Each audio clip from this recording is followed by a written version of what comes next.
የነቢያት ታሪክ፣ የሶሐቦች ታሪክ፣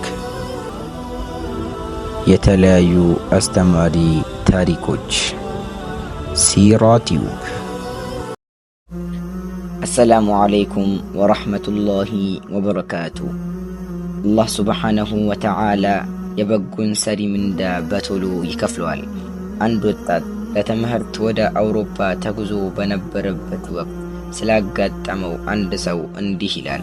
ሰውየው እስልምናን ተቀብሎ ያመነ አውሮፓዊ ሲሆን በእምነቱ የሚገባውን ዕውቀት ቀስሟል። በእንቅስቃሴውም ሆነ በንግግር እስልምናን ይተገብራል። ሙስሊም መሆኑን ለማሳወቅ ወገኖቹን ወደ እስልምና ጥሪ ወይም ዳዕዋ ለማድረግ ማንኛውንም አጋጣሚ ለመጠቀም የሚሞክር ጠንካራ ወጣት ነው።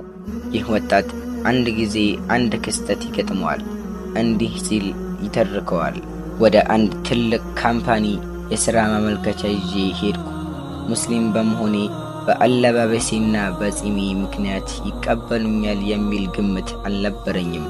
ባይቀበሉኝም እንኳን ሙስሊም መሆኔንና እስልምናን ማሳወቁ አንድ ትልቅ ተግባር ነው ብዬ ስላመንኩኝ ነበር የሄድኩት። እንደ እኔ ሁሉ ሌሎች አመልካቾች ነበሩና ወረፋ ያዝኩ። ወረፋ ደረሰኝና ወደ ጸሐፊዋ ገባሁ። ጸሐፊዋ ወደ አለቃዋ ቢሮ አቀረበችኝ። ቀጣሪዎቹም ቃለ መጠየቅ አደረጉልኝ። ከጠየቁኝ ጥያቄዎች መካከል መጠጥ ትጠጣለህ ወይ የሚል አንዱ ነበር። እኔም ሙስሊም ነኝ፣ ስለዚህ መጠጥ አልጠጣም። እስልምና ደግሞ አስካሪ መጠጥን መቅረብና መጠጣትን ይከለክለኛል አልኳቸው። በመቀጠልም የሴት ጓደኛስ አለህ አሉኝ። እኔም የለኝም። የእስልምና ሃይማኖት እንደዚህ ያለን ከኒካህ ውጭ የሆነ ጓደኝነትን አይፈቅድም። በእስልምና ሕግ ያገባኋት ሚስት ግን አለችኝ ብዬ መለስኩላቸው። ሲፈልጉኝ እንደሚጠሩኝ ነግረውኝ ከቢሮ ወጣሁ። ከእኔ ጋር ለውድድር የቀረቡት በሙሉ ወደቁ።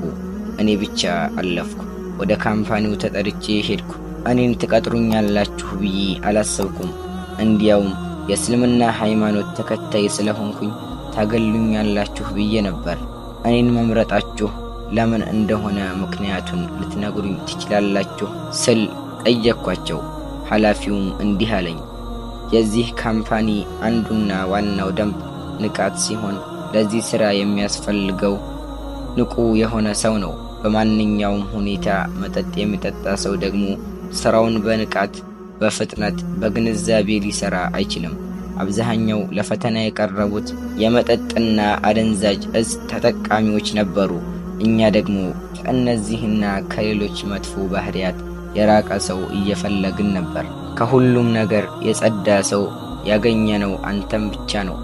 ለዚህም ነው እንግዲህ አንተን የመረጥነው አለኝ።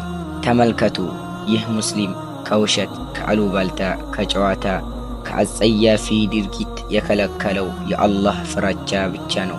አላህ የሚፈሩትን ሰዎች የሚያደርግላቸው በረከትም ሰፊ ነው። ለዚህ ሰውና ለአምሳያዎቹ ይህንን የመሰለ ሲሳይን ያገራላቸዋል። ያላሰቡትንም ያልጠበቁትንም የሲሳይ በር ይከፍትላቸዋል። ወሰላሙ ዓለይኩም ወረሕመቱላሂ ወበረካቱ።